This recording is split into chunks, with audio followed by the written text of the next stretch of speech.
नमस्कार आप सभी को। थोड़ा-सा मैं निवेदन करना चाहूँगा कि शायद मेरी कहानियों के बीच में आपको थोड़ा बहुत हल्ला या डिस्टर्बेंस मिले तो उसे आप ध्यान ना दें। क्योंकि ये हमारी आपकी एक साधारण सी बातें हैं, इसे एक प्रोफ़ेशनल या फिर ऐसा कोई फ़िल्मी ना समझें, ये एक नॉर्मल चीज़ें हैं करके, जो मैं बस आपसे बाँटना चाहता हूँ ताकि आपके कुछ काम आ सके।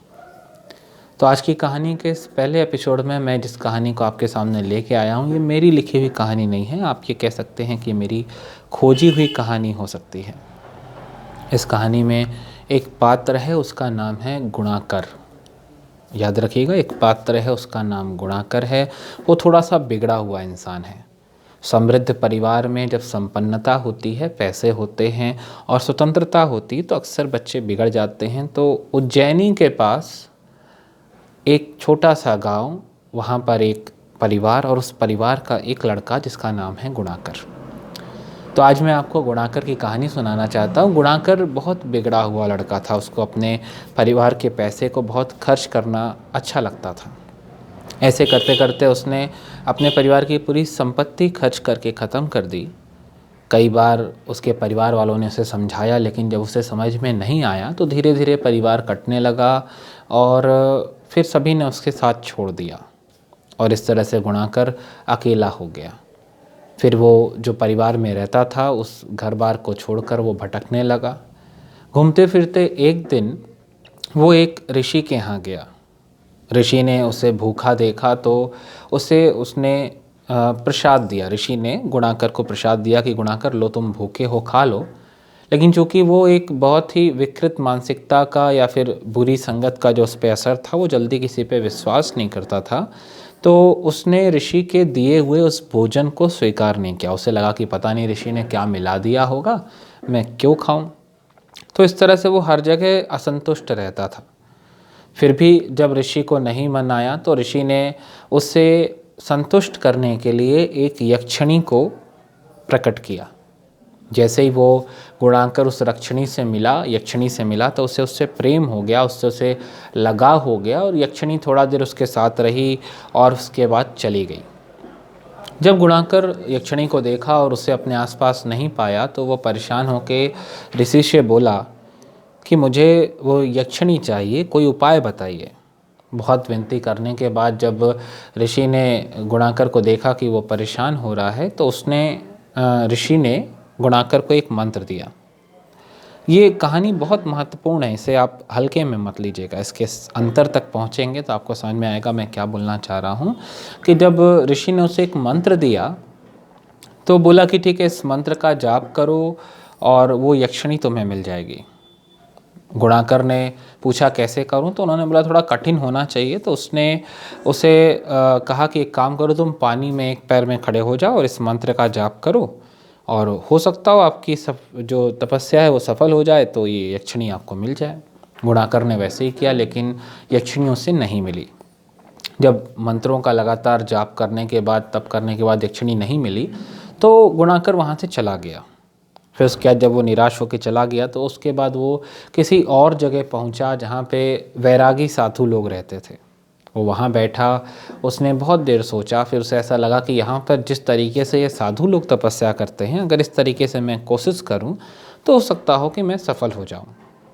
तो उसने पंच अग्नि के बीच में खुद को स्थापित किया और उन मंत्रों का उपयोग करके उसने फिर यक्षिणी के लिए आवाहन शुरू किया। इस बार भी गुणाकर को यक्षिणी नहीं मिली। अब ये जो बात आई, सब लोग चिंता में पड़ गए कि आखिर ऐसा क्या कारण था कि गुणाकर को यक्षिणी नहीं मिली, क्योंकि मंत्र की शक्ति थी, उसकी तपस्या थी। तो यहाँ पर जो कहानियाँ हैं जो मैं आपसे पूछ रहा हूँ या आपको सुना रहा हूँ, इन कहानियों का सबसे ज़रूरी पार्ट क्या है कि ये कुछ विक्रम बेताल की कहानियों की तरह है, जिसमें अगर आपको विक्रम बेताल की कहानियाँ पता होंगी तो उन कहानियों की जो मुख्य बात ये थी कि जब वो कहानी पूरी होती थी तो उस कहानी से प्रश्न उठता था और उस प्रश्न के उत्तर में उस कहानी का सार होता था। तो अब यहाँ पे प्रश्न आता है कि ऐसा क्या हुआ कि गुणाकर को वो यक्षिणी नहीं मिली और उसकी तपस्या सफल नहीं हुई। तो अब यहाँ पे वो पॉइंट आता है जो पॉइंट मैं आपको बताना चाहता हूँ कि जब भी हम कोई चीज़ मांगते हैं या किसी भी साधना का जो सबसे महत्वपूर्ण आधार स्तंभ होता है वो तीन होते हैं। एक होता है मन, दूसरा होता है वाणी और तीसरा होता है शरीर।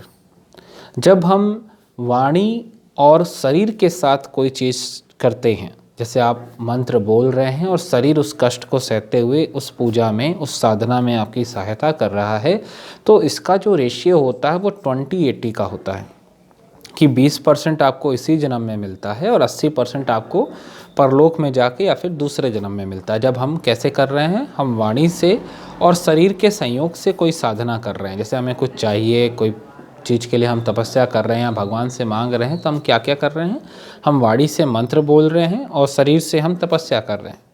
लेकिन इसमें जब तक हमारा मन, जिसे हम बोलते हैं मन योग, ठीक है, जब तक हमारा मन पूरी तरह हमारे साथ नहीं होता, तब तक हमारी तपस्या इतनी सफल नहीं होती कि वो जो वरदान है हमें उसी जन्म में, उसी क्षण मिल जाए। उस गुणाकर के साथ यही समस्या थी। जब वो मंत्र पढ़ रहा था तो उसकी वाणी उसका साथ दे रही थी, जब वो जल में खड़ा था तो वो तपस्या करने में उसका शरीर साथ दे रहा था, लेकिन उसका मन जो है वो यक्षिणी के मोह में फंसा हुआ था, इसलिए उसे उस तपस्या का फल तुरंत नहीं मिला। जब वो मृत्यु को प्राप्त हो गया और जब वो मरने के बाद यक्ष बना, तब उसे वहाँ यक्षिणी मिली और दोनों बहुत सुखी रहे। लेकिन प्रश्न ये था कि उससे जब वो जीवित था तब कोई चीज़ क्यों नहीं मिली, तो उसका कारण था क्योंकि उसने मन से वो चीज़ नहीं की थी।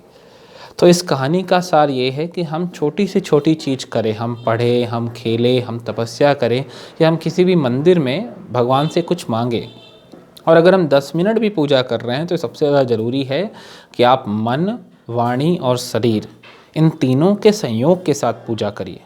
अगर आप मन को विलुप्त कर देंगे, मन के बिना आप पूजा करेंगे, तो केवल इस जन्म में आपको उसका 20% लाभ होगा, 80% आपको बाद में होगा।